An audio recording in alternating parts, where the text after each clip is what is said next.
isn't going to be a centre of academic excellence.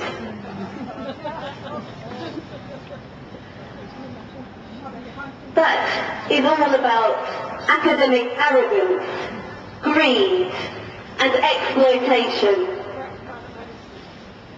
And I want to send a message out again, loud and clear, to Oxford University, that we are not going to allow vivisection to continue. We are not going to allow that place to be a centre for torture of animals, where they will be brutalised, maimed and killed. Are we? No! We are going to fight on the streets of Oxford until there is no animal abuse in this city. Aren't we? Yes!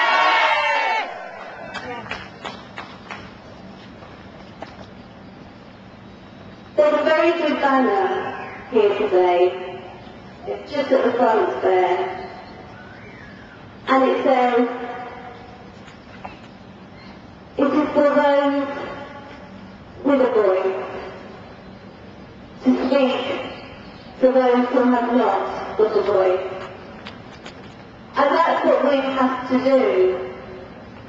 The animals in the laboratories here and elsewhere can't speak out loud for themselves, so we have to do it for them.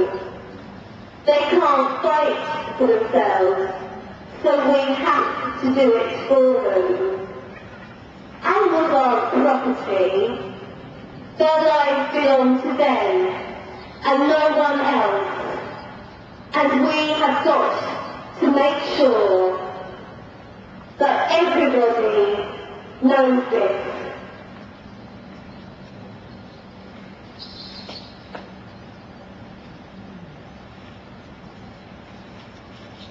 In that laboratory, the researcher who used infused Felix will no doubt be working. He was responsible for inhaling some of his skull's livestock, electrodes forced into his brain, and then had him disposed of like a worthless piece of rubbish.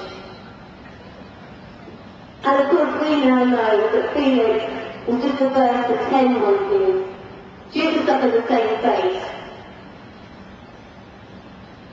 And that vivisector has the nerve to say that animals in Oxford University laboratories do not feel pain.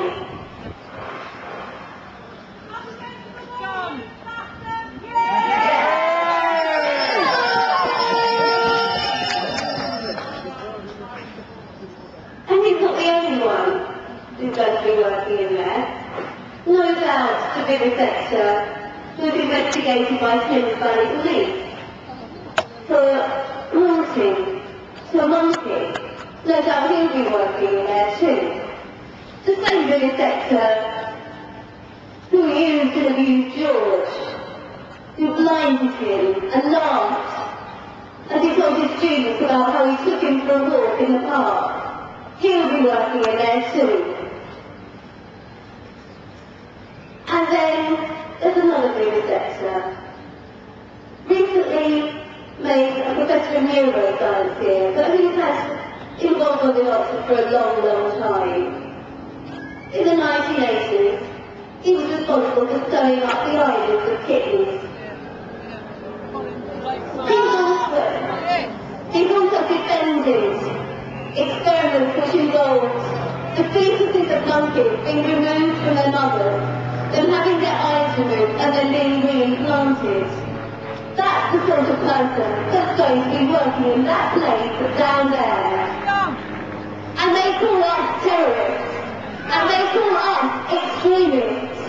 I think we know who the terrorists and extremists are.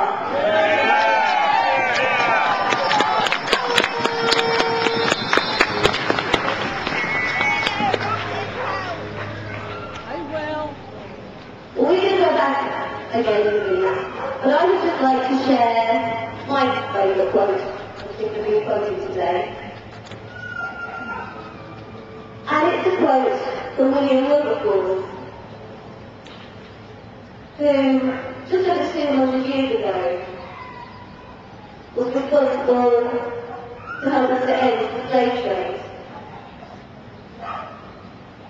And I think maybe sometimes when we despair about the apathy and the hostility that we're faced with, maybe we need to think about the fact that just over 200 years ago, human beings were still treated as property. And maybe we need to remember that, and think that that's what we need to be fighting towards. William Wilberforce said, "If to be feelingly alive to the sufferings of my fellow creatures is to be a fanatic, then I am one of the most incredible fanatics ever permitted to be at large."